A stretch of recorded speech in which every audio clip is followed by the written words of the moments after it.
유쾌하게 테스트에 임하기로 했습니다. 독수리 술도가의 뒷마당. 이른 아침부터 형제들이 줄지어 서 있었다. 한동석은 그들 앞에 혼자 서서 긴장한 듯 숨을 가다듬었다. 천수가 입을 열었다. 우리가 광숙이 형수님을 얼마나 아끼는지 아시죠? 그만큼 형수님 곁에 설 사람도 검증이 필요합니다. 강수가 뒤따랐다. 첫 번째는 체력입니다. 형수님이 어떤 분인지 아실 테죠? 하루에 몇 번을 술도가 이 구석 저 구석 뛰어다니는지. 장작더미 옆에 쌓여있는 쌀포대들이 눈에 들어왔다. 무게를 가늠할 필요도 없었다. 자루 하나가 성인 남자 허리를 덮을 만큼 컸다. 흥수가 설명을 덧붙였다. 쌀 20kg 두 자루를 창고에서 안채 앞까지 옮기세요. 시간은 제한 없지만 자세 무너지면 실격입니다. 동석은 잠시 멈칫했지만 곧 웃으며 겉옷을 벗고 팔을 걷어붙였다. 술도가 일이 얼마나 고된지 잘 알고 있어요. 매일같이 광숙 씨에게 듣습니다. 직접 해보죠. 시작. 천수가 외쳤다. 첫 자루를 끌어안듯 들어올리는 순간 동석의 얼굴은 벌겋게 상기되었다. 발을 떼는 순간 허리가 휘청했지만 이내 중심을 잡았다. 형제들의 눈빛이 바늘처럼 그를 따라다녔다. 무게보다 더 무거운 시선이었다. 허리 펴, 발 간격 좁혀. 뒤에서 들려오는 형제들의 잔소리가 등짝을 후려쳤다. 한 발자국, 또 한 발자국. 동석은 입을 꾹 다물고 전진했다. 온몸이 땀에 절었다. 창고에서 안채까지 40여 미터.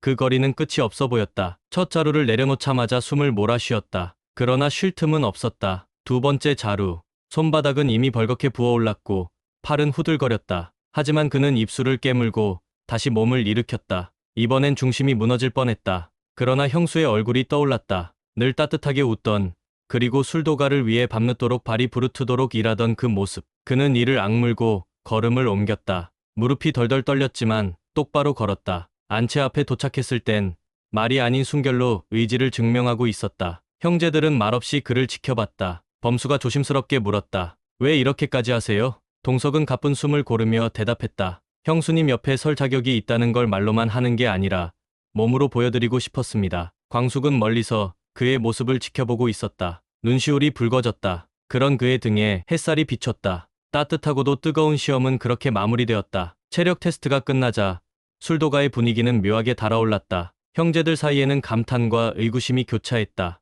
강수가 입을 열었다. 방금 보여준 건 진심이 느껴졌습니다. 하지만 아직 하나 더 남았습니다. 흥수가 이어받았다. 형수님의 사랑을 지킬 수 있는 사람이라면 형수님의 마음을 진심으로 이해해야 하죠. 천수가 조용히 고개를 끄덕이며 회장님 앞에 4개의 도자기 술잔을 조심스레 내려놓았다. 각각의 잔엔 서로 다른 막걸리가 담겨 있었다. 하나는 바로 마광숙이 직접 빚은 비밀 레시피의 술이었다. 맛만 보고 형수님 술을 맞춰보세요. 천수가 말했다.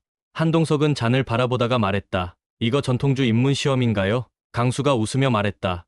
맛으로 형수님 마음을 읽을 수 있어야 하잖아요. 형제들은 숨을 죽인 채 그의 움직임을 지켜보았다. 첫 번째 잔을 들고 향을 맡은 후 조심스레 입에 머금는다. 고개를 가로젓는다. 두 번째 잔은 더 오래 머금고 천천히 음미한다. 표정이 조금 달라진다. 세 번째 잔은 향만 맡고 내려놓는다. 이건 아니에요. 광숙 씨는 이런 쿰쿰한 향을 싫어하죠. 그리고 마지막 네 번째 잔 들고 천천히 마시고 눈을 감는다. 그리고 고개를 들어 단호하게 말한다. 이게 광숙 씨 술입니다. 형제들의 얼굴에 놀라움과 흥미가 뒤섞였다. 흥수가 중얼거린다. 진짜네. 광숙이 술 맞아. 광숙은 멀리서 그 장면을 지켜보다 조용히 눈을 감았다. 마음을 알아주는 사람, 말보다 깊은 감정으로 다가오는 사람. 그녀의 사랑이 시험대 위에서 조금씩 형태를 갖춰가고 있었다. 그날 독수리 술도가의 공기는 전보다 훨씬 부드러웠고 따뜻했다. 체력 테스트와 술맛 테스트가 끝난 뒤 한동석은 대청마루에 앉아 조용히 숨을 고르며 목을 축였다. 땀으로 젖은 셔츠,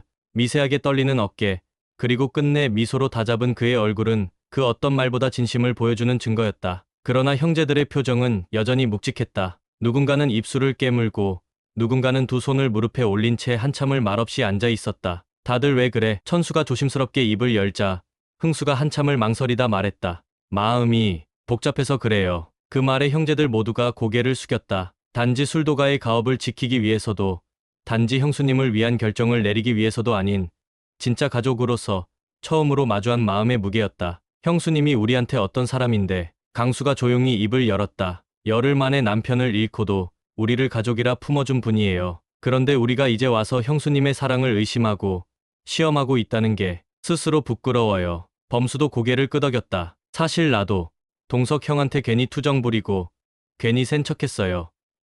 그냥 우리 형수님이 또 아프지 않을까봐 그게 무서웠던 거죠. 그때 조용히 문이 열리며 광숙이 들어섰다. 모두가 놀라 돌아봤지만 그녀는 미소를 머금은 채 조용히 형제들 앞에 앉았다. 저도 다 들었어요. 무슨 얘긴지 알겠어요. 형제들은 얼어붙은 듯 아무 말도 하지 못했다. 그러자 광숙이 말을 이었다. 고마워요. 제 사랑을 걱정해줘서, 제가 상처받을까 염려해줘서. 그런데요, 저도 이제 어른이에요. 스스로 선택할 줄 알아요. 그녀의 눈빛은 단단했고 목소리는 흔들림 없었다. 그 사람을 믿는 건 제가 지금까지 이 술도가에서 버틴 이유와 같아요. 사랑은 의심보다 용기가 먼저예요. 침묵이 흘렀다. 형제들은 하나둘 눈을 들어 광숙을 바라봤다. 그 눈동자 안에서 가족보다 더 깊은 연대가 보였다. 흥수가 가장 먼저 자리에서 일어났다. 형수님, 미안해요. 그리고 고마워요.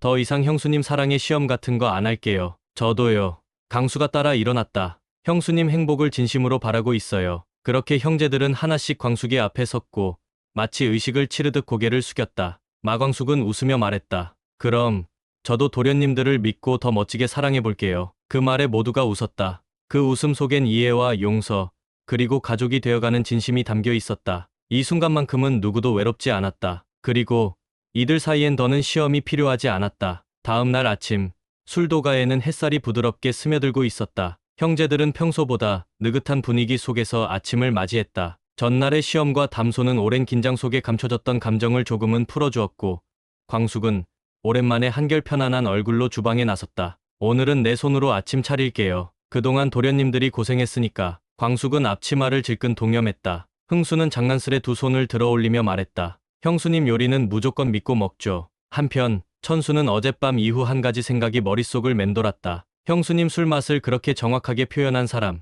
동석씨 정말 대단했어요. 그 말에 강수가 씩 웃으며 고개를 끄덕였다. 괜히 우리가 테스트한 게 아니지. 하지만 그 평온은 오래가지 않았다. 정오 무렵 술도가 정문 앞으로 검은 세단 한 대가 멈춰섰다. 차에서 내린 남자는 낯설지 않은 얼굴이었다. 바로 광숙의 첫 남편의 먼 친척, 그리고 독수리 술도가 지분 일부를 노리고 있다는 소문이 돌던 그 인물 허정우였다. 광숙씨 오랜만이네요. 정우는 지나치게 격식을 차린 미소를 띠며 등장했다. 그의 등 뒤로 서류 가방을 든 변호사 한 명이 따라붙었다. 이질적인 공기가 퍼지며 술도가 안쪽까지 스며들었다. 여기까지 무슨 일로 오신 건가요? 광숙은 표정을 바꾸지 않은 채 정우를 마주했다. 정우는 손에 들고 있던 봉투를 내밀었다. 이건 법적 통지입니다. 형님이 돌아가시기 전 술도가의 지분 일부를 제게 넘긴다는 내용의 유언장이 있습니다. 확인하시죠. 형제들이 하나둘 현관으로 몰려들었다. 천수가 조용히 정우의 손에서 봉투를 뺏어 들었다. 서류를 훑어보던 그의 눈썹이 이내 찌푸려졌다. 이게 대체 무슨...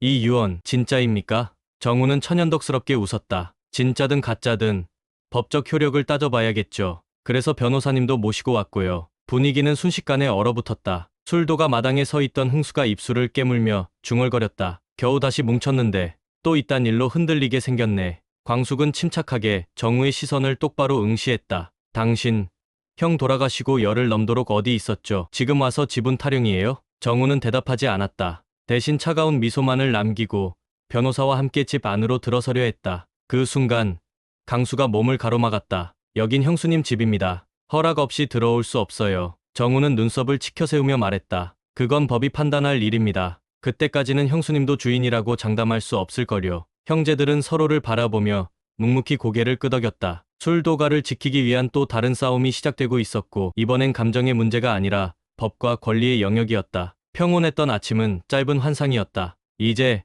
다시 맞서야 할 시간이었다. 술도가 마당에는 정적이 감돌았다. 허정우의 발언 이후 집안 곳곳에 긴장감이 퍼져 있었다. 형제들은 마당 한편에 둥그렇게 앉아 입을 다물고 있었다. 처음으로 다시 떠오른 지분 문제, 그리고 그로 인한 법정 다툼의 가능성, 모두가 알고 있었다. 이건 단순히 한 사람의 욕심이 아니라 술도가의 뿌리를 흔들 수 있는 문제라는 걸. 그 유언장, 위조일 가능성 높아. 형님이 돌아가시기 전날까지도 광숙 씨한테만 술도가 얘기를 했다고. 천수가 먼저 입을 열었다.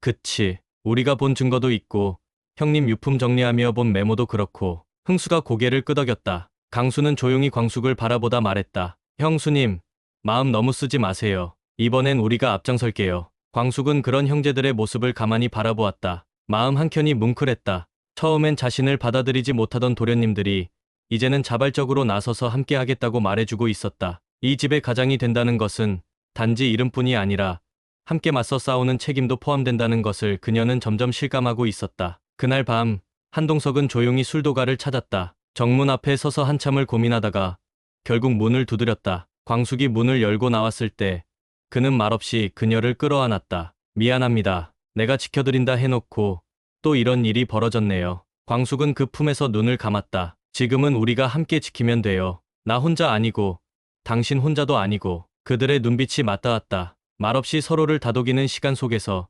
술도가 안으로 희미한 조명이 켜졌다. 형제들도 하나둘 마당으로 나왔다. 흥수는 커다란 솥에 불을 지폈고 범수는 담요를 챙겼다. 그들은 마치 아무 일도 없었다는 듯 하지만 그 누구보다도 각오를 다지며 다시 모여 앉았다. 언젠가처럼 한솥밥을 나눠 먹는 가족으로서 이제 진짜 가족이 됐나 봐요. 강수가 조용히 말하자 광숙은 웃음을 터뜨렸다. 이젠 누가 봐도 우리 정말 독수리 5 형제와 형수죠. 멀리서 봄비가 살짝 떨어지기 시작했다. 술도가 처마 및 따뜻한 밥 냄새와 사람 냄새가 함께 퍼져갔다. 그리고 그 위로 다시 시작될 다음 싸움의 서막이 조용히 깔리고 있었다. 하지만 이번엔 달랐다. 이번엔 우리가 있었다. 가장이 된다는 것. 그건 누군가 앞에 서는 일이 아니라 함께 걸어가겠다는 다짐이었습니다. 피보다 진한 건 함께 흘린 땀과 눈물이었습니다. 그리고 그 진심이 모인 곳.